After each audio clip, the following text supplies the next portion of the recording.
അവരുടെ അറിവിൽ നിന്നുള്ള ആകത്തുകയാണത്. താങ്കളുടെ രക്ഷിതാവ് തന്നെയാണ് അവൻ്റെ മാർഗത്തിൽ നിന്ന് തെറ്റിപ്പോയവരെക്കുറിച്ച് ഏറ്റവും അറിയുന്നവൻ. നേർമാർഗം പ്രാപിച്ചവരെപ്പറ്റി കൂടുതൽ അറിയുന്നവനും അവൻ തന്നെ. 31.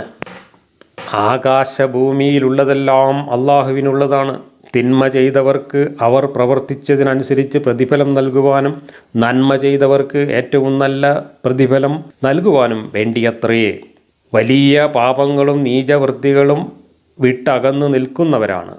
പക്ഷേ നിസ്സാര തെറ്റുകൾ ഒഴികെ താങ്കളുടെ രക്ഷിതാവ് പാപം പൊറുക്കുന്നതിൽ വിശാലത കാണിക്കുന്നവൻ തന്നെയാണ്. ഭൂമിയിൽ നിന്ന് നിങ്ങളെ സൃഷ്ടിച്ച അവസരത്തിലും നിങ്ങൾ മാതാക്കളുടെ ഉദരങ്ങളിൽ ഗർഭസ്ഥ ശിശുക്കളായിരുന്നപ്പോഴും നിങ്ങളെക്കുറിച്ച് അവൻ ഏറ്റവും അറിയുന്നവനാകുന്നു. അതുകൊണ്ട് സ്വന്തത്തെ നിങ്ങൾ പരിശുദ്ധരാക്കി പൊക്കിക്കാട്ടരുത്. ഭയഭക്തിയുള്ളവനെക്കുറിച്ച് അവൻ ഏറ്റവും അറിയുന്നവനാകുന്നു.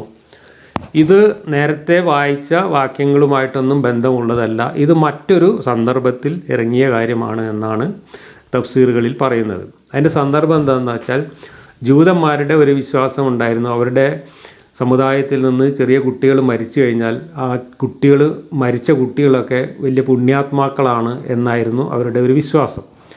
അങ്ങനെ ഇല്ലാതായ കൊച്ചു കുട്ടികൾ പുണ്യാത്മാക്കളാണ് എന്ന് ജൂതന്മാർ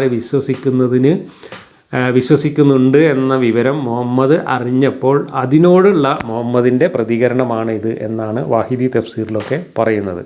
അങ്ങനെയൊന്നുമല്ല, അള്ളാഹുവാണ് ആരൊക്കെയാണ് പുണ്യാത്മാക്കളെന്നും ആരൊക്കെയാണ് നല്ലവരോ ചീത്ത എന്നൊക്കെ അള്ളാഹുവാണ് നിശ്ചയിക്കുന്നത്. നിങ്ങളങ്ങനെ മരിച്ചുപോയ കുട്ടികളെയൊന്നും പുണ്യാത്മാക്കളാക്കൊന്നും വേണ്ട. നിങ്ങൾ മാതാക്കളുടെ ഉദരങ്ങളിൽ ഗർഭസ്ഥ ശിശുക്കളായിരുന്നപ്പോഴും നിങ്ങളെക്കുറിച്ച് അവൻ ഏറ്റവും അറിയുന്നവനാകുന്നു. അതുകൊണ്ട് സ്വന്തത്തെ നിങ്ങൾ പരിശുദ്ധരാക്കി പൊക്കിക്കാട്ടരുത്. ഭയഭക്തിയുള്ളവനെക്കുറിച്ച് അവൻ ഏറ്റവും അറിയുന്നവനാകുന്നു. അപ്പോൾ അള്ളാഹുവിന് ഈ കുട്ടികളൊക്കെ ഗർഭത്തിലായിരിക്കുമ്പോൾ തന്നെ അറിയാം അവരെന്താണ് സാധനം, അവരെങ്ങോട്ടാവണം പോക്കുന്നൊക്കെ.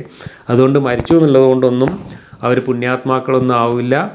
അവരൊക്കെ തഖ്വ ഉള്ളവരാണെങ്കിൽ, ഭയഭക്തി ഉള്ളവരാണെങ്കിൽ മാത്രമേ ആവുള്ളൂ. അതുകൊണ്ട് നിങ്ങളാരും നിങ്ങളെ സ്വന്തക്കാരെ പുണ്യാത്മാക്കളും പരിശുദ്ധരുമാക്കി പൊക്കിക്കാട്ടുവൊന്നും വേണ്ട എന്ന് പറഞ്ഞുകൊണ്ട് ജൂതന്മാരെ ചീത്ത വിളിക്കുകയാണ് ഇവിടെ ചെയ്യുന്നത്.